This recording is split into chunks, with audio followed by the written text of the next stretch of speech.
Con Pietro Agostini, complimenti per il tuo gol, purtroppo non è bastato ma la prestazione c'è stata. Sì, sono contento sto trovando un po' di minuti in più ed era quello che volevo e sono contento che arrivino anche i gol.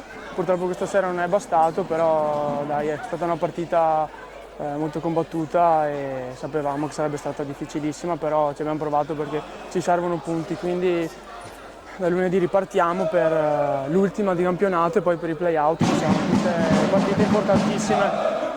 Assolutamente. Beh, 6-4 finale, ma ve la siete giocata fino alla fine, giusto tentare anche giocare con l'uomo di movimento. Il primo tempo mi siete piaciuti particolarmente per la capacità di andare velocemente in verticale. Nel secondo tempo Saldanha vi ha impedito questo con una condotta di gara particolarmente accorta e un possesso palla continuato, ma comunque avete lottato fino in fondo e con questa determinazione dovete prepararvi per le prossime partite, no? Sì, sicuramente. Noi da quando è arrivato Roberto che ci alleniamo per questo e ovvio non lasceremo nulla al caso per le ultime partite, certamente.